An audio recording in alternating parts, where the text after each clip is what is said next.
네, 올해 우리 교회 표어는 믿음과 성령이 충만한 성도입니다. 네, 믿음과 성령이 충만한 성도.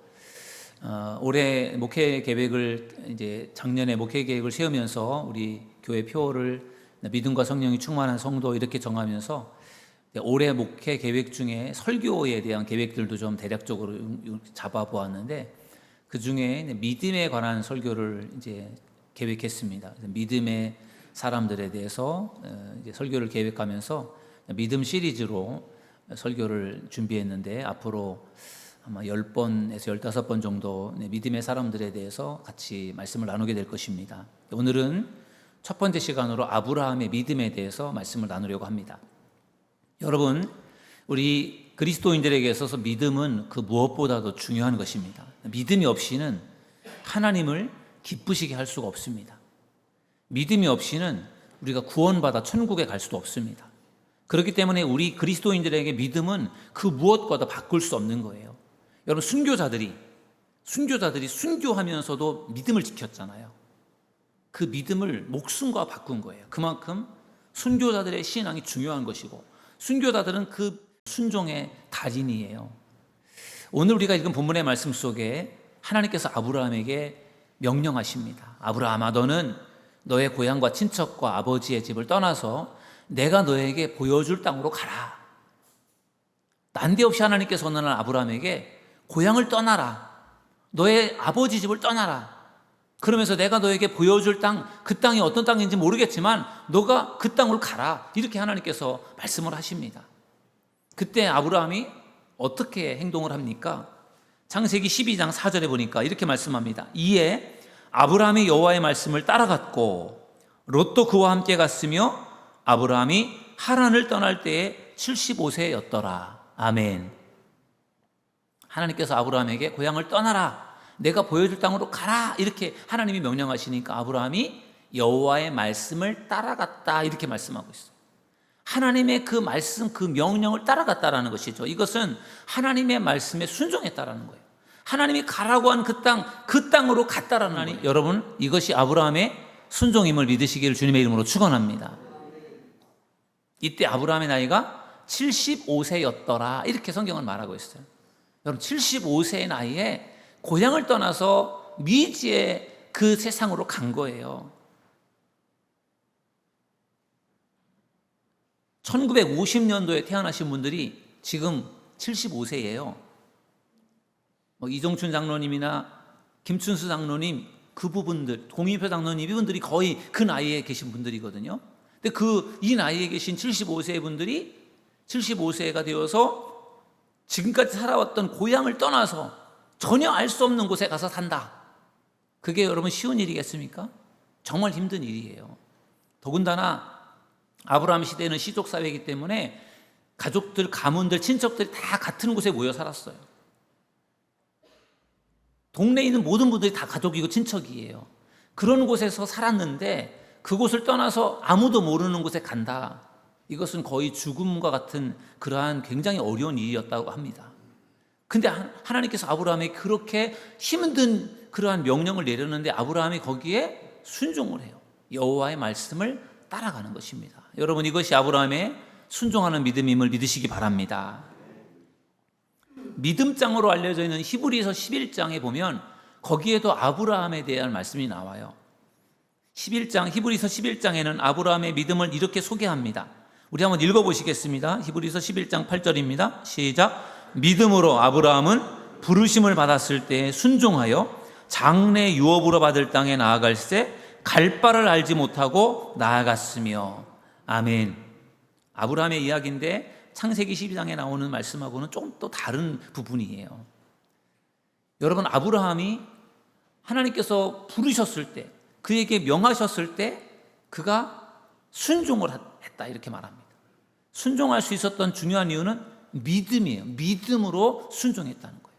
하나님을 믿기 때문에 하나님께서 알 수 없는, 가보지 않은 새로운 낯선 곳으로 가라고 명령을 하시지만 아브라함이 거기에 믿음으로 순종하는 거예요. 믿음이 있기 때문에 순종할 수 있는 거예요. 또 밑에 보면 갈 바를 알지 못했다. 갈 곳이 어떤 곳인지를 몰라요. 창세기 12장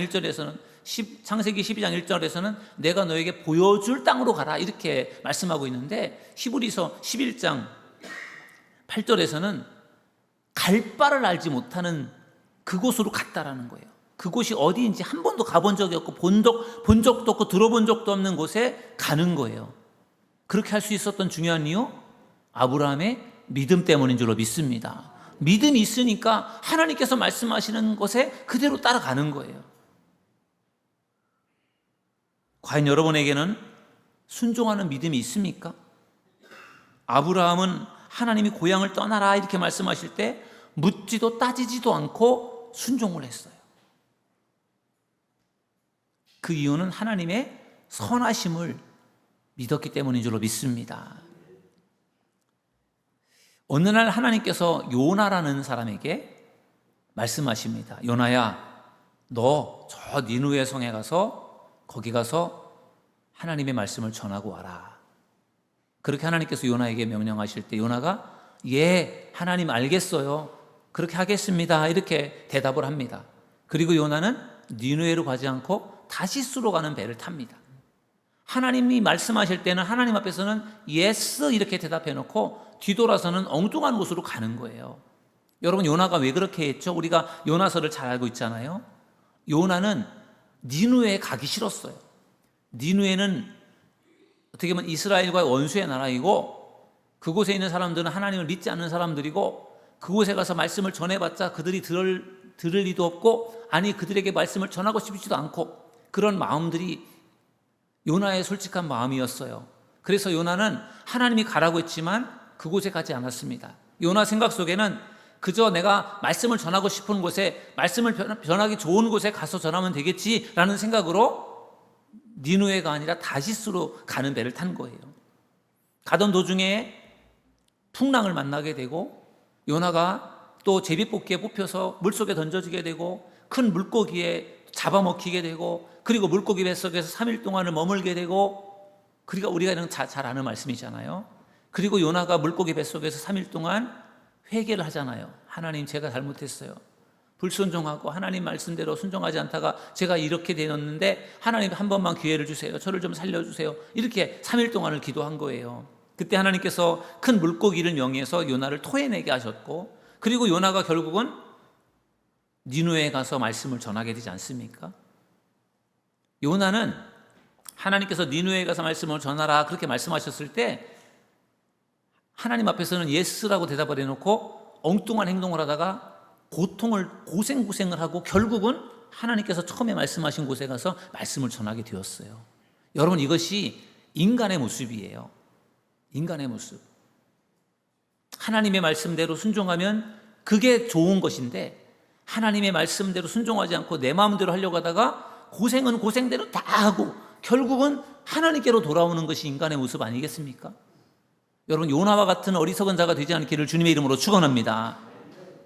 여러분, 요나가 왜 하나님이 니느웨로 가라고 했는데 왜 니느웨로 가지 않았습니까? 요나가 계산을 하고 따져봤기 때문에 그래요. 계산을 하고 따져보니까 니느웨를 가고 싶은 마음이 전혀 없어요. 그곳은 가봤자 소용이 없을 것 같고 괜히 내가 가서 고생만 할 것 같고, 그래서 따져보고 계산을 해보니 니느웨로 가고 싶은 마음이 없었어요. 그래서 따져보고 계산을 하고 좋은 곳 다시스로 가기로 결심을 한 것입니다. 여러분, 우리도 따져보고 계산을 하면은요 하나님의 뜻에 순종하기가 어렵습니다. 따져보고 계산을 해서 내게 유리한 것 같으면 우리가 순종을 할 거예요. 그러나 따져보고 계산을 해봐서 나에게 유리할 것 같지 않으면 우리는 분명히 순종하지 않을 겁니다. 그게 인간들의 모습 아닐까요? 그래서 하나님께서 말씀하실 때 이것을 따져보고 계산을 해보면은 그것을 순종하지 못하는 것입니다. 그래서 요나가 순종하지 못한 거예요. 그런데 아브라함은 그렇지 않았습니다. 하나님께서 가라. 그러면 하나님께서 가라 그러면요 아브라함은 따지거나 계산하지 않아요. 그대로 그냥 순종을 하는 겁니다. 하나님께서 분명히 뜻이 있으시겠지, 하나님께서 좋은 길로 인도해 주시겠지, 그 믿음이 아브라함에 있기 때문에 그저 하나님께서 말씀하시는 대로 순종하는 것이 그게 바로 아브라함의 믿음이었습니다. 여러분, 하나님께서 우리들에게 말씀하실 때 우리들에게 좋은 것을 주시기 위해서, 우리에게 복을 주시기 위해서, 우리에게 응답을 해주시기 위해서 하나님께서 우리에게 명령하시지 않겠습니까? 우리에게 잘못된 길로 가도록 우리를 힘들게 하려고 하나님께서 우리에게 무슨 말씀을 하시고 비전을 주시는 게 절대로 아니에요. 그러니까 우리가 하나님을 믿고 신뢰한다면 하나님께서 어떠한 말씀을 하시든지 간에 계산하고 따지는 것이 아니라 그 하나님의 말씀에 순종하는 믿음의 사람들이 되기를 주님의 이름으로 축원합니다. 요나처럼 따지고 계산하고 불순종하는 사람이 아니라 아브라함처럼 순종하는 믿음의 사람들이 되시기를 주님의 이름으로 축원합니다. 아브라함은 순종하는 믿음을 가지고 있었어요. 그래서 하나님께서 아브라함을 기뻐하셨고 아브라함을 사용하시고 축복하신 것입니다. 아브라함은 또 어떤 사람이었는가 하면요, 약속을 믿는 믿음을 가지고 있었어요. 저를 따라하겠습니다. 약속을 믿는 믿음. 순종하는 아주 정말 좋은 믿음을 가지고 있었지만 또 아브라함에게 또 다른 믿음이 있었는데 약속을 믿는 믿음이 있었어요. 이 약속이라고 하는 것이 매우 중요합니다. 하나님께서 아브라함에게 이렇게 말씀하셨습니다. 아브라함아, 너는 너의 고향과 친척과 아버지 집을 떠나서 내가 보여줄 땅으로 가라. 그때 아브라함이 하나님의 말씀에 순종했습니다.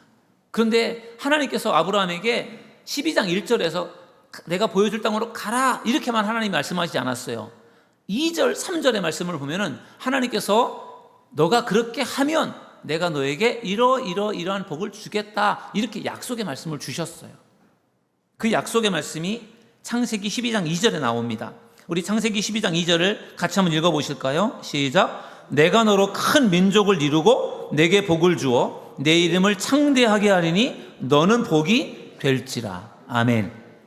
하나님께서 아브라함에게 고향을 떠나라, 가라 이렇게만 말씀하신 것이 아니라 그렇게 하면 내가 너에게 이렇게 복을 주겠다. 특별히 크게 세 가지로 약속을 해주셨어요. 큰 민족을 이루게 하겠다, 내게 복을 주겠다, 내 이름을 창대하게 하겠다. 이렇게 하나님께서 아브라함에게 약속을 주신 겁니다. 그리고 하나님은 아브라함에게 약속하신 이 약속을 모두 이루어 주신 줄로 믿습니다. 아브라함이 정말로 이스라엘 민족의 조상이 되었단 말이에요. 큰 민족을 이루었습니다. 유대인이라고 하는 민족을 이루었어요. 아브라함을 중심으로. 하나님께서 천지를 창조하시고 그리고 아담과 하와를 만드시고 그들이 행복하게 에덴 동산에서 살게 하셨는데 죄를 지었을 때 하나님께서 에덴 동산에서 아담과 하와를 쫓아내잖아요. 그래서 에덴 동산에서 추방이 됩니다. 아담과 하와가 가인과 아벨을 낳았는데 가인이 아벨을 죽이고 또 그러면서 또 형제 간에도 어려움이 생기게 되고, 그러다 나중에 하나님께서 정말 세상을 만드신 것을 휘하면서 하나님께서 대홍수로 인하여 모든 이 세상을 심판하시잖아요. 그때 노아의 8식구를 살려서 모든 악한 것들을 멸하고 노아의 가정을 살려서 하나님께서 새롭게 시작하셨는데, 그럼에도 불구하고 또다시 그들이 죄를 짓고 악을 행하면서 하나님께서 바벨탑을 쌓아 올린 그 모든 백성들을 다 흩어버리시면서 민족을 흩어버리고 언어를 흩어버리셨어요. 그렇게 해서 다 뿔뿔이 다 흩어져 버린 상태에서 창세기 11장이 끝나거든요. 그리고 나서 하나님께서 창세기 12장에서 한 사람을 부르는데 그 사람이 아브라함이었어요. 그 한 사람 아브라함을 부르셔서 아브라함을 통해서 이스라엘 민족을 하나님께서 이루시는 거예요. 그러니 하나님께서 아브라함에게 주셨던 약속이 큰 민족을 이루게 하겠다, 이 약속을 하나님이 이루신 줄로 믿습니다. 내게 큰 복을 주겠다 하나님께서 아브라함을 부르실 때 약속하셨는데 정말 아브라함에게 큰 복을 주셨어요. 아브라함이 큰 부자가 되었습니다. 아브라함에게 많은 자손들을 주셨어요. 그것처럼 큰 축복이 어디 있습니까? 또 아브라함의 이름을 창대하게 하겠다고 하셨는데 아브라함의 이름이 창대하게 되었단 말이죠. 우리가 아브라함을 너무 잘 알잖아요. 아브라함이 믿음의 조상이다. 또 아브라함의 믿음을 가지고 제가 여러분들 앞에 오늘도 말씀을 전하고 있는데, 이렇게 하나님께서 약속하신 아브라함에게 약속하신 축복이 아브라함에게 다 이루어진 줄로 믿습니다. 하나님께서 아브라함에게 너의 고향을 떠나서 내가 보여줄 땅으로 가라 이렇게 하나님께서 말씀하실 때 하나님은 그 말씀과 함께 약속을 주셨어요. 그리고 아브라함은 그 약속을 붙들었어요. 그리고 그 약속을 붙들고 하나님의 말씀에 순종을 한 것입니다. 그런 점에서 약속의 말씀을 믿고 붙잡는 아브라함의 믿음이 매우 중요하다고 생각합니다. 여러분, 아브라함이 하나님의 약속을 믿고 그 약속을 이룬 것처럼 여러분들도 하나님의 약속을 믿고 그 약속을 성취하는 믿음의 사람들이 되기를 주님의 이름으로 축원합니다. 여러분, 성경을 우리가 읽는다는 것이 매우 중요합니다. 성경에는 수많은 하나님의 약속들이 들어있어요. 구약, 신약, 우리가 보통 그렇게 성경을 둘로 나누잖아요. 구약 39권. 구약 성경의 주인공은, 구약이라고 하는 것은 옛 약속이고 신약이라고 하는 것은 새로운 약속이라는 얘기거든요. 구약 성경 39권 속에는 옛 약속이 들어있는데, 구약 성경의 약속 중에 가장 중요한 약속은요, 이 땅에 예수 그리스도가 오신다라는 약속이에요. 이 땅에 오실 예수님에 대한 약속들이 구약 성경에 들어있습니다. 신약 성경에는 이 땅에 오신 예수님에 대한, 마태복음, 마가복음, 누가복음, 요한복음의 예수님의 행적들, 이 땅에 오셔서 행하신 예수님의 행적들이 기록되어 있고, 그 다음에 다시 오실 예수님에 대한 말씀들이 기록이 되어 있는 것이 신약 성경이에요. 그래서 구약 성경의 주인공도 이 땅에 오실 예수님이고, 신약 성경의 주인공도 이 땅에 오셔서 이 땅에 오신 예수님, 다시 오실 예수님이기 때문에 신약 성경의 주인공도 예수님이에요. 결국 구약 성경과 신약 성경, 성경 전체의 주인공은 예수님이신 것이죠. 그 모든 약속이 이미 이루어졌고, 다시 오시겠다고 약속하신 예수님의 약속, 다시 오실 예수님에 대한 약속도 앞으로 이루어지게 될 줄로 믿습니다. 그러니까 우리가 믿음을 가지고 다시 오실 예수님을 잘 기다리고 준비하는 것이 우리에게 필요한 것입니다. 성경에는 수많은 약속들이 들어있는데, 우리가 성경을 읽을 때 그래서 그 약속들을 찾아내는 것이 매우 중요해요. 여러분, 성경을 많이 읽는 것도 중요하지만 성경을 아주 꼼꼼하게 읽어가는 것도 매우 중요해요. 여러분, 우리가 산을 정확하게 알려면은 멀리서 산의 형세를 보고서 산이 이렇게 생겼구나 라고 하는 것도 우리가 보아야 되겠지만, 산을 더 정확하게 알려면 그 산에 직접 들어가서 걸어오고 산을 다녀봐야 그 산을 정확히 아는 거예요. 성경도 마찬가지입니다. 성경을 통독하면서 막 쭉 읽어나가면서 성경을 한번 읽는 것도 중요하지만 성경을 아주 꼼꼼하게 읽어가는 것도 매우 중요해요. 그렇게 성경을 꼼꼼하게 읽어갈 때 우리에게 중요한 어떤 묵상 도구 중에 하나가 하나님의 약속을 찾는 거예요. 성경을 읽을 때 오늘 읽는 성경 말씀 속에서 하나님은 무슨 약속을 들려주시고 있는가, 그 약속을 찾아보시는 여러분들이 되기를 주님의 이름으로 축원합니다. 그 약속의, 성경 속에 수많은 약속들이 있는데 그 약속의 말씀을 찾아서 그 약속의 말씀을 믿고 그 약속의 말씀을 묵상하고 그 약속의 말씀을 붙잡고 기도할 때 하나님께서 여러분들에게 큰 은혜를 분명히 허락해 주실 줄로 믿습니다. 약속의 말씀을 찾아내는 것이 중요하고 그 약속의 말씀을 믿는 것이 중요한 이유는 우리가 그 약속의 말씀을 믿을 때 하나님께서 그 약속을 이루어 주시기 때문인 줄로 믿습니다. 제가 좋아하는 예레미야 33장 3절 말씀, 이 말씀은 약속의 말씀이에요. 너는 내게 부르짖으라. 내가 내게 응답하겠고 네가 알지 못하는 크고 은밀한 일을 내게 보이리라. 여러분, 이 말씀은 하나님께서 약속해 주신 말씀이에요. 무슨 약속이죠? 응답하겠다는 약속이에요. 그럼 어떻게 하면 응답을 주신다고 약속하셨습니까? 부르짖으래요. 기도하면 응답 주신다는 것을 믿으시기를 주님의 이름으로 축원합니다. 하나님 앞에 기도하면 하나님 응답을 주십니다. 여러분의 건강을 위해 기도하십시오. 여러분의 가정을 위해, 여러분의 일터를 위해, 직장을 위해 기도하십시오. 여러분의 꿈을 위해, 여러분의 비전을 위해, 여러분의 소원을 위해 기도하십시오. 가정노가 루원시티를 위해 기도하시고 우리 교회가 하나님을 기쁘시게 하는 교회가 될 수 있도록 기도하시는 여러분들이 되기를 주님의 이름으로 축원합니다. 기도할 때 하나님께서 응답해 주실 줄로 믿습니다. 여러분, 기도는 우리가 하는 것이고 응답은 하나님이 주시는 거예요. 내가 기도해서 내가 응답받는다, 우리가 그런 표현들을 많이 하잖아요. 그러나 그것은 잘못된 겁니다. 우리가 기도하는 것이고 하나님이 응답을 주시는 거예요. 그 말은 어떤 의미인가 하면요, 내가 아무리 기도를 해도 하나님이 응답을 안 주시면 응답을 못 받는 거예요. 내가 기도를 많이 하지 않았어도 하나님이 응답을 주시면 응답을 받는 겁니다. 우리가 기도를 열심히 하고 많이 해야 되겠지만 그것만으로 응답이 되어지는 건 아니라는 것이죠. 하나님이 주셔야 응답이 이루어지는 것입니다. 그러므로 하나님의 응답을 기다리며 기도하는 여러분들이 되기를 주님의 이름으로 축원합니다. 하나님께서 아브라함에게 약속하실 때 아브라함에게 이런 약속을 주셨어요. 내가 너에게 복을 줄 텐데, 너의 자손을 번성케 할 텐데 하늘의 별처럼, 바닷가의 모래알처럼, 무수한 그러한 자손들을 주겠다. 이게 하나님께서 아브라함에게 약속하신 말씀이에요. 근데 이 약속이 언제 이루어집니까? 아브라함을 하나님께서 75세 때 부르시면서 하나님께서 약속하신 말씀인데 그 약속이 언제 이루어집니까? 아브라함이 100세가 되었을 때 그때 아브라함은 처음으로 아들을 낳아요. 이삭. 그럼 그게 아브라함이 이삭을 낳은 것이 하나님께서 하늘의 별처럼 바닷가의 모래알처럼 번성케 하겠다는 약속이 이루어진 겁니까? 아니죠. 다른 일반적인 사람보다 못해요. 100살에 겨우 첫 아들을 낳았단 말이에요. 그런데 그게 다가 아니죠. 그 이삭이 야곱을 낳았고 야곱이 12아들을 낳았고 그 12아들이 이스라엘 민족의 12지파가 되어서 이스라엘 민족을 형성하게 된 줄로 믿습니다. 아브라함의 후손들, 야곱의 후손들이 요셉 때문에 애굽의 초청을 받아 70여 명의 이 아브라함의 자손들이 애굽에 들어가잖아요. 요셉이 총리로 있는 애굽에 기근을 피해 들어갈 때 그때 70명이었어요.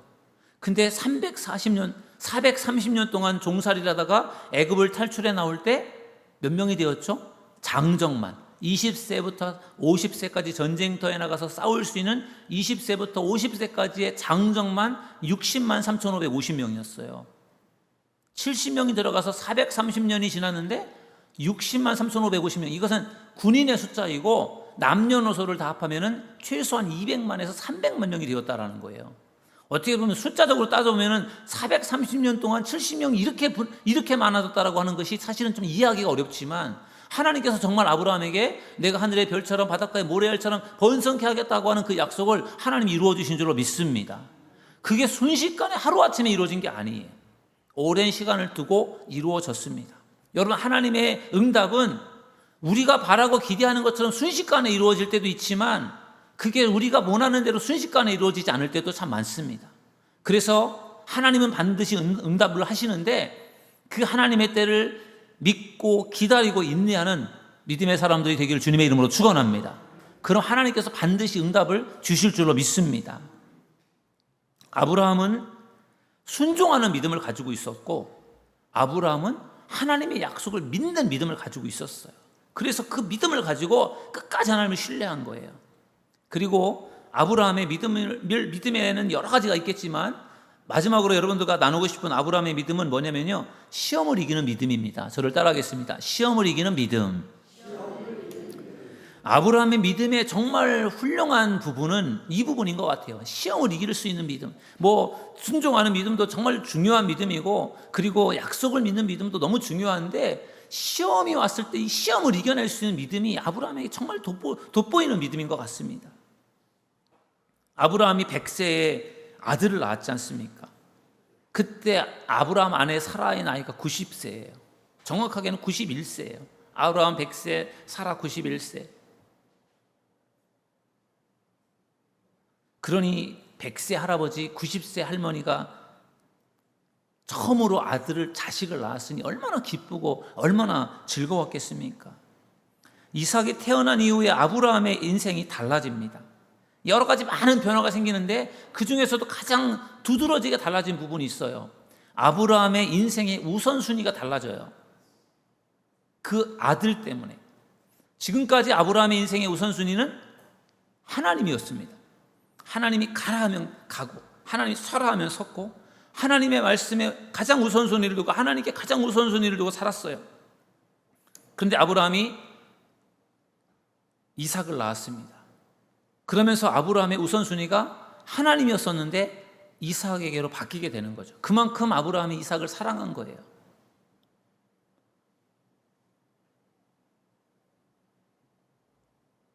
아브라함은 이삭 때문에 너무너무 행복했고 모든 관심을 이삭에게 집중을 했습니다. 그러면 그럴수록 아브라함은 하나님에게서 점점점 멀어지게 된 것입니다.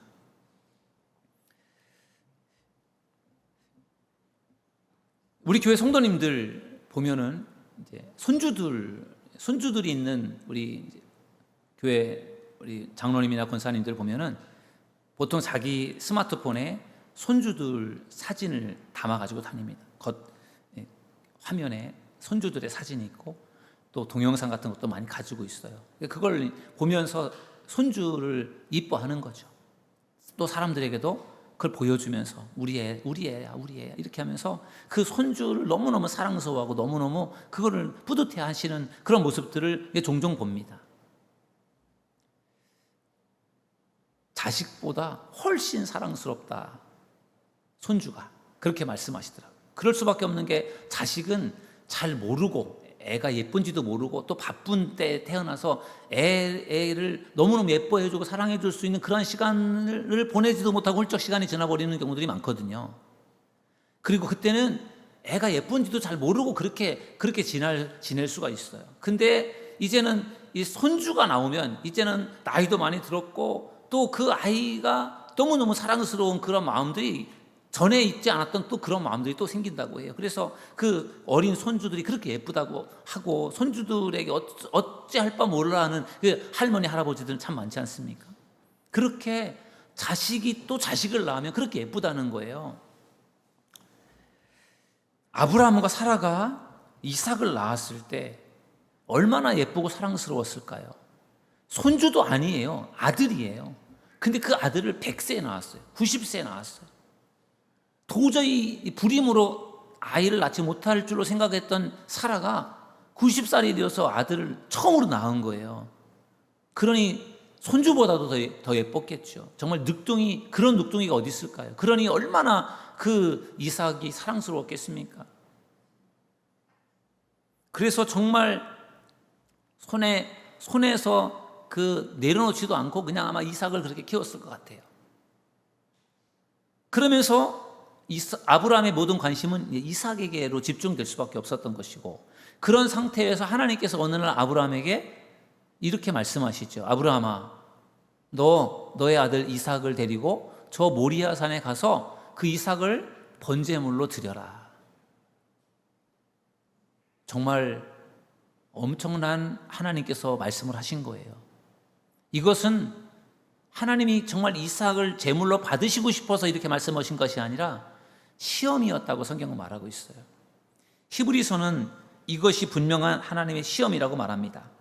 히브리서 11장 17절에 보니까 아브라함은 시험을 받을 때에 믿음으로 이삭을 드렸으니 그는 약속들을 받은 자로 돼 그 외아들을 드렸느니라. 아멘. 아브라함이 시험을 받았다, 이렇게 히브리서는 말씀하고 있고, 그 시험을 받을 때 믿음으로 드렸다, 이렇게 말씀하고 있습니다. 여러분, 왜 하나님께서 아브라함에게 이삭을 바치라고 말했습니까? 이것이 왜 시험입니까? 아브라함의 우선순위가 이삭이 태어나면서 바뀌었어요. 하나님에게서 이삭에게요. 그래서 하나님이 시험을 하신 겁니다.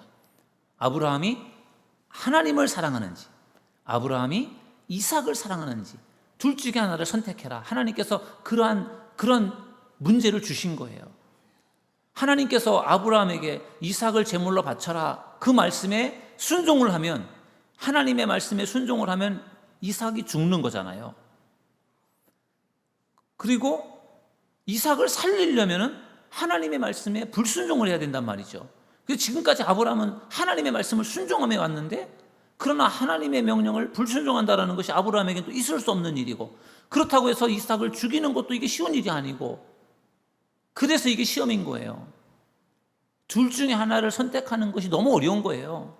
그러나 하나님은 둘 중에 하나를 결정하라고 말씀하고 있습니다. 하나님께서 왜 아브라함이 가장 사랑하는 이삭을 제물로 바치라, 이삭을 죽이라 그렇게 말씀하셨을까요? 이삭이 태어나면서부터 우선순위가 이삭에게로 갔고, 아브라함이 이삭을 사랑하는데 하나님보다 더 사랑하게 된 거예요. 그렇게 될 경우에 결국은 그 이삭이 아브라함에게 우상이 될 수가 있는 거예요. 하나님보다 더 사랑하게 되면 그게 어떠한 누구가 되었든지 간에 그것은 우상이 될 수 있어요.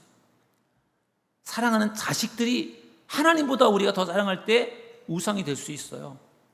물질을 하나님보다 더 사랑할 때 우리는 그 물질이 우상이 될 수 있습니다. 황금 만능주의가 그런 거잖아요. 돈만 있으면 뭐든지 다 된다, 그런 생각이 하나님보다 돈을 더 믿게 만들어가는 그러한 우리가 세상 속에 살고 있지 않습니까? 돈도 그렇고 자식도 그렇고 명예도 그렇고 뭐든지 더 많이 사랑하게 되면 그것은 우상이 될 수 있어요. 아브라함은 이삭을 낳고 나서 자기도 모르는 사이에 이삭에 대한 사랑을, 결국은 이삭을 너무너무 사랑하다 보니까 우상시할 만큼 이삭을 사랑하게 된 것이죠. 그래서 하나님께서 아브라함에게 시험을 하신 거예요. 과연 내가 나보다 이삭을 더 사랑하는지 내가 한번 봐야 되겠다. 그래서 아브라함에게 그렇게 이삭을 제물로 바치라고 그렇게 하나님께서 말씀을 하신 거예요. 이때 아브라함이 어떻게 하죠? 히브리서 11장 19절에 보니까 그가 하나님이 능히 이삭을 죽은 자 가운데서 다시 살리실 줄로 생각한지라 비유컨대 그를 죽은 자 가운데서 도로 받은 것이니라. 아멘. 아브라함이 시험을 받을 때